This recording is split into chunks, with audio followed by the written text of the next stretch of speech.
Student counselling पे थोड़ा सा मुझे बताएं कि क्या मुश्किल हो गया आजकल के बच्चे को काउंसिल करना? अच्छा, बेसिकली स्टूडेंट काउंसलिंग के अंदर एक बड़ा इशू हमारे यहाँ पर ये भी है कि एक तो जो काउंसलिंग जो कर रहे होते हैं, जो काउंसलर्स होते हैं, वो खुद भी वेल ट्रेंड नहीं होते। तो एक तो उनकी वेल ट्रेनिंग होना बहुत ज़रूरी है, और दूसरी चीज़ ये कि स्टूडेंट्स खुद भी, जो आपने कहा कि डिस्पर्स हुए हैं, उनको अभी तक भी वो कंफ्यूज हैं अपने करियर के अंदर।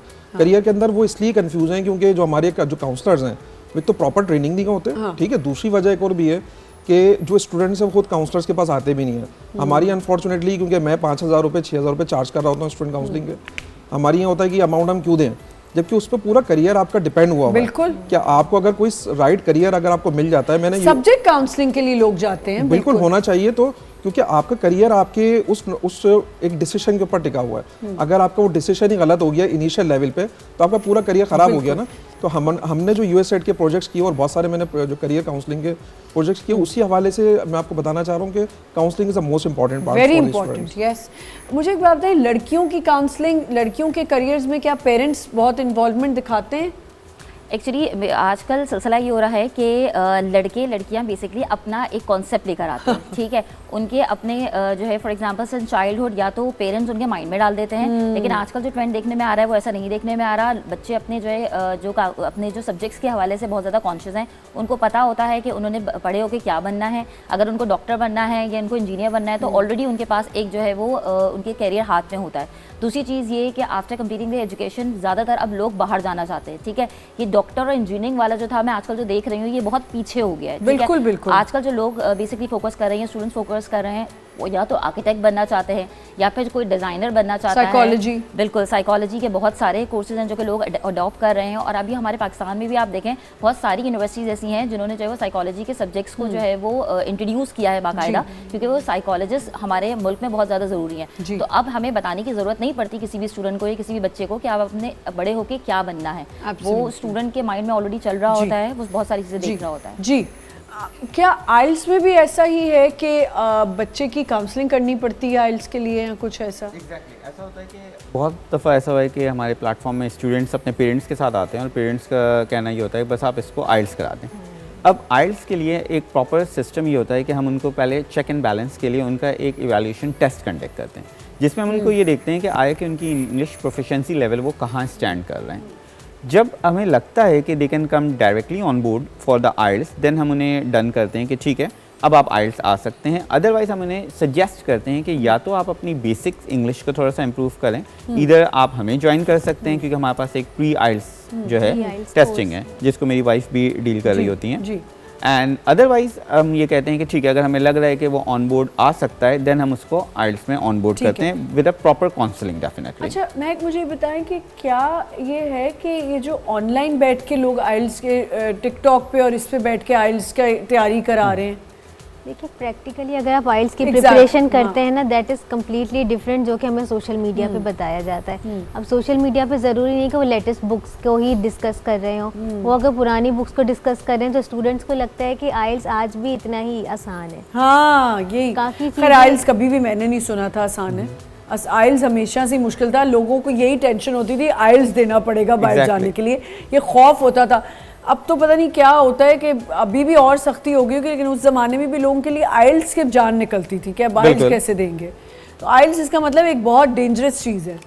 आइल्स डेंजरस नहीं है, उसका वे ऑफ टेकिंग एग्जाम थोड़ा सा ट्रिकी है, और वो टिप्स एंड ट्रिक्स हम स्टूडेंट्स को बताते हैं जिसके थ्रू हमारे स्टूडेंट्स बहुत इजीली अपने डिजायर्ड बैंड्स ले आते हैं। अच्छा जी, क्या है वैसे टिप्स और ट्रिक्स, जरा बताएं। देखिए फर्स्ट जो आपकी जो 4 मॉड्यूल्स हैं ना, आपकी उन पे बहुत अच्छी ग्रिप होनी चाहिए। जो अभी आपने बताया। जी, आपकी लिसनिंग अच्छी होनी चाहिए, आपकी रीडिंग कॉम्प्रिहेंशन स्किल्स अच्छी होनी चाहिए, देन आपकी स्पीकिंग, क्वेश्चन को किस तरह समझना है, उसकी वोकैब्स किस तरह, आपको उनको किस तरह वैरायटी ऑफ वर्ड्स के साथ आंसर करना है। आप एक ही वर्ड्स को रिपीट करेंगे, आपके बैंड्स कम होते जाएंगे।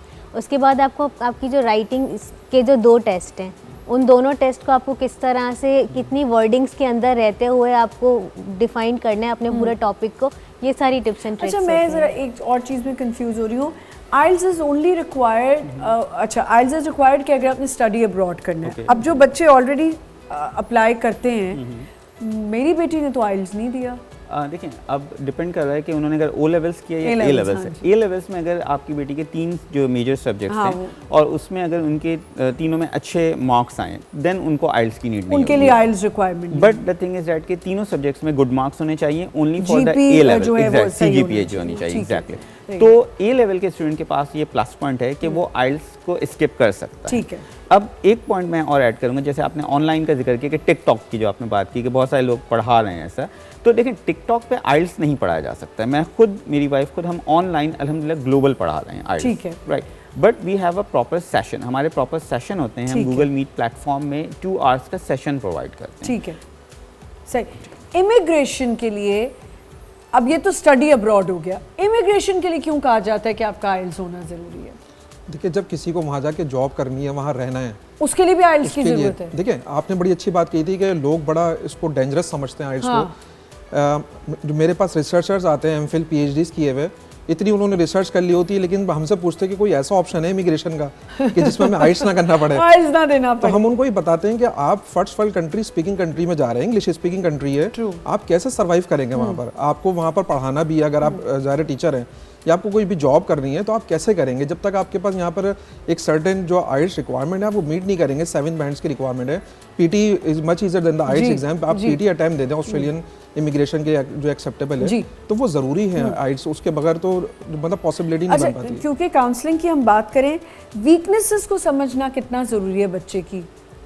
ये बहुत ज़्यादा इंपॉर्टेंट पॉइंट है, क्योंकि बेसिकली जब तक हम वीकनेस को नहीं समझेंगे तब तक हम उसके डिज़ायर गोल को हम उसको अचीव नहीं कर पाएंगे। अगर फॉर एग्जांपल एक स्टूडेंट है, ठीक है, अगर वो जाना ही सिर्फ इसलिए चाह रहा है कि जस्ट उसको जो है वहाँ पे सेटल्ड होना है, ठीक है, वहाँ पे उसको कोई एजुकेशन नहीं हासिल करनी है, तो हम उसको फिर उसी तरह ही काउंसिल करते हैं कि you can just go for the diploma courses. आप जो है वो 2 इयर्स का ही 2.5 इयर्स का कोई डिप्लोमा कर लें, फिर जो है वो अपनी स्किल्स के थ्रू जो है वो आप उसको कंटिन्यू कर सकते हैं, ठीक है। हम फिर उसे किसी बैचलर्स या मास्टर्स डिग्री में नहीं इनरोल करवाते, क्योंकि हमें पता है कि उसमें उसको मुश्किल हो जाएगी। तो वीकनेस को ही समझना बेसिकली काउंसलर का काम ही यही है कि पहले वीकनेस को समझे, उसकी गोल को समझे, उसके माइंड को समझे कि वो बेसिकली चाह क्या रहा है, उसके बाद फिर उसको प्रॉपर्ली जो है वो गाइड करें। इमिग्रेशन हर मुल्क की एक डिफरेंट टाइम लिमिट होती है।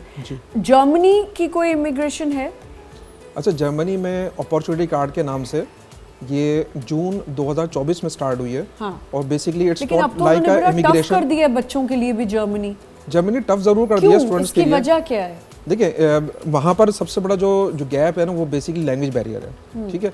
अब वो ये चाहते हैं कि अगर वो स्टूडेंट वीज़ा पे अगर किसी को बुला रहे हैं वहाँ पर, या वो इमिग्रेशन पे बुला रहे हैं, या इवन वर्क परमिट पे बुला रहे हैं, तो उनका कम से कम A1 लेवल जो है ना लैंग्वेज का, वो उनके पास लाजमी हो।